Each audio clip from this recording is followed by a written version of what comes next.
Greg in his beautiful suit. Do you think this is going to be a storyline this weekend? It already is a storyline. We've been talking about it all week. When Greg Olsen and Kevin Burkhardt opens for the game, they're going to talk about it. We're going to be waiting to see are they going to feature A.J. Brown early. Look, I don't think he's going to make it an issue. I don't think it's a big deal for them, but for us this week, knowing what he experienced, not getting the ball and then being overthrown a couple times, like, it is frustrating. That is fine. I'm perfectly fine with that. The fact that he made a point to say, I'm not that guy, I think his reputation precedes him. Right. He is not that guy. He's never been that guy. He always is being seen or caught on camera smiling typically, and we don't really talk about those type of things, but I just think optically it was not a good look.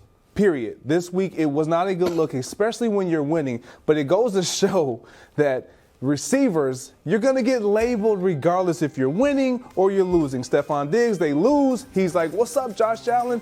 We're talking about him. The same is going to happen with A.J. Brown. But it's just not a good look altogether. Yeah, if he was sitting there smiling, though, he wouldn't have got labeled. So I hear you. But look, ultimately, I don't think this is a big deal. But even if he were a diva, and I agree with you, he's not. It's not like you can't win with divas. Antonio Brown, Super Bowl.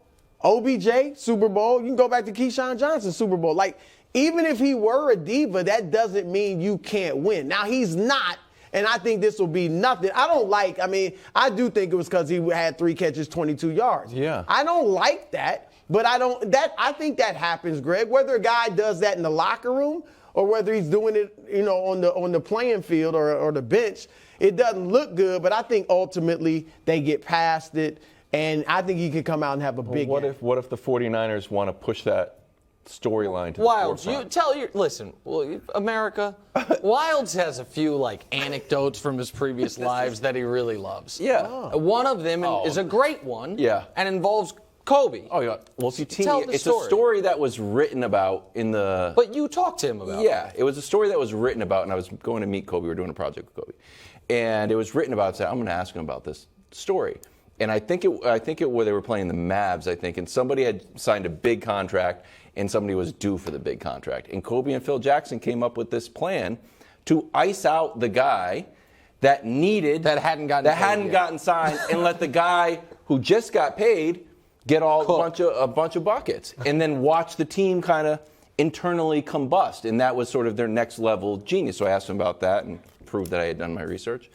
But I think that's just a fantastic plan. Shouldn't the Niners, at least in the beginning of this game, if they can, err on the side of doubling AJ and letting Devontae get some targets? The key to what you just said is if they can. Yeah. Because if you double him, then that means you got less guys in the box. Sure. They thrive off running the ball. 100%. Right. So that it is risky against this specific opponent, yes, who loves to run the ball and quarterback can run the ball. And one would argue maybe the Niners defense shouldn't change anything because they've been going so well. But the reason that I think this is something and not nothing is because it was a dominating playoff win. A.J. Brown is his first year with the Eagles. This is the first playoff victory for this team under this regime. Really, almost any of the major players on this team, except for the offensive linemen that weren't there for the Super Bowl run. This is a great moment. And it does feel a little selfish, right? And now I also understand receiver is a dependent position, and you have to have some selfishness to be great. I get all of that. So I'm not going to act like it's the biggest thing in the world, but it does resonate differently to me in a playoff game than in a regular season game. And it also resonates a little differently to me when it's a guy who just got paid.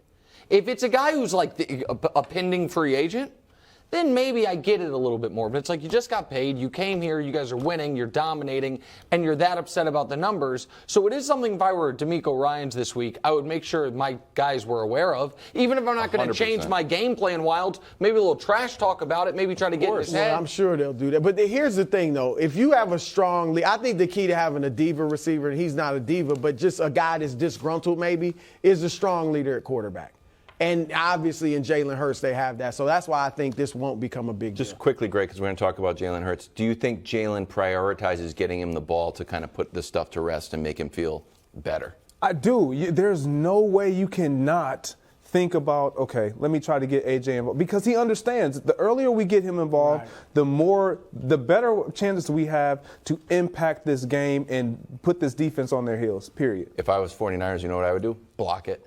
As soon as they threw it to A.J. Brown, I would block the ball so he couldn't catch it. Oh, yeah. But because he was upset. Because then he'd be upset. If he wasn't upset, you wouldn't have done that. That's what they're going to try to do. That's what I'm saying. I'm saying prioritize it. I know. Josh, that film study paid off, my friend. Jalen Hurts. Tall task. Let's look at the tail of the tape. Eagles offense, 49ers defense. 49ers, very, very good. Greg, we'll go back to you. Who do you trust more, 49ers defense or the Eagles offense? Man, well, when you look at that full screen, Pretty it's good. like you might want to say the 49ers defense, but I actually trust the Eagles offense here, because if there is one chink in the armor for the 49ers, it's their passing game. Yes. Their pass defense. Yes. They struggle guarding the ball when it's thrown in the air. And again, when you think about this game and matchups, what is not being truly talked about is the guys in the trenches. The Eagles have a phenomenal offensive line. Obviously, we know Nick Bosa and Armstead and all those guys can pass rush. If they can hold up, A.J. Brown, Goddard, Smith, they can have a field day. Because the issues that they have is Trevarius Ward. He struggles. We saw him struggle against DK. One of the things we've mentioned about that game. He's been really good for them this year. He has been really good. But against DK, a bigger and physical. And DK and AJ are receiver, very similar. Very receivers. similar guys. That's Very right. physical, can get you down the field. That's the one reason I'm going with the Philadelphia Eagles offense, because they can do it all. Like the running, the passing. I agree. And I think, and they've been susceptible to deep passes who are at least 20 yards and deep and further. So I do think their pass game against San Francisco can have some success. I also think they can, look, it's tough to run the ball against the Niners, but teams have a lot more success running opposite Bosa. So I think they're going to direct their run game at the opposite side of where Nick Bosa is lined up, and I think they can have some success there. And the teams that have given Kansas City, which pounded San Francisco, we saw Jarrett Stidham and the Raiders give them some trouble. What did those two teams have? Top 10 offensive lines. And Philadelphia's got arguably the best offensive line in the league. So if they can match them physically up front, which I think they can, then I do think, I'm not saying they're going to blow them out. Sure. But I trust the offense, like Greg said, more than So I Francisco's don't. defense. Listen, I do want to say this because I am, I'm going to catch the next time around on the Jalen Hurts bandwagon. I'm going to let this one pass by. With that said, he handles himself at these press conferences as well as any quarterback in the league. For a guy that could have won league MVP, he does exactly what you want your guy to do, and he carries himself with a legitimate, not a false bravado, but a legitimate confidence without being cocky. I think he's great up there.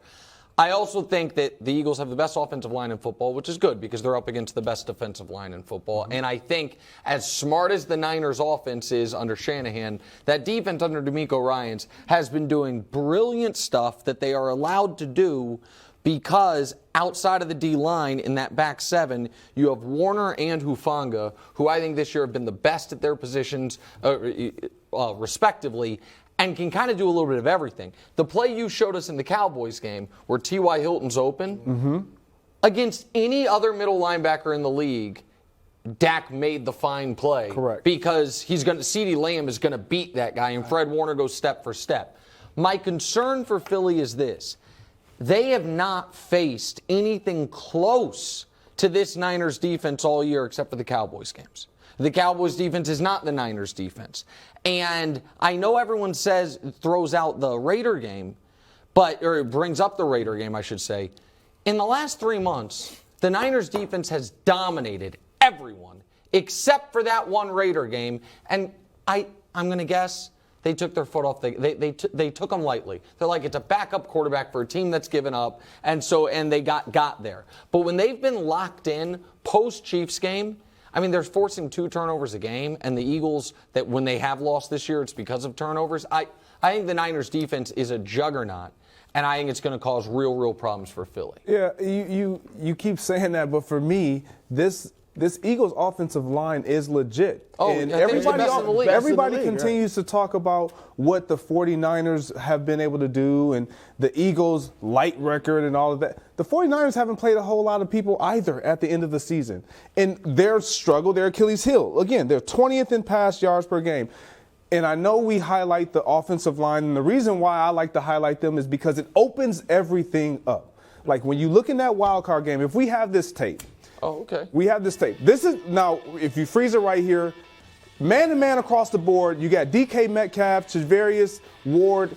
It's man to man. This mano-y-mano. Your offensive line has to hold up. Your defensive line has to get pressure. What happens if we roll the tape? DK Metcalf wins his one-on-one battle. If you look at Charvarius Ward, the reason why he gets beat is because of there's multiple ways to get beat when you have a big receiver and a big corner. They can back shoulder you. They can beat you over the top. He peeks back shoulder, up, no back shoulder. I beat you over the top. Big play, big touchdown.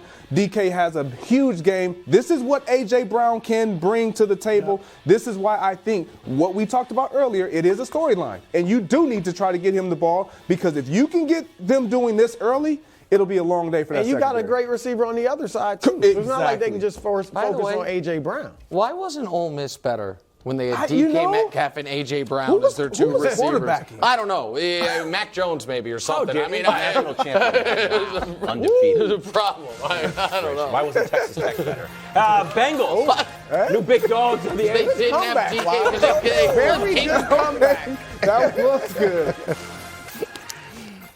Thanks for watching. Subscribe here to get more from the show and to check out clips from other shows on FS1.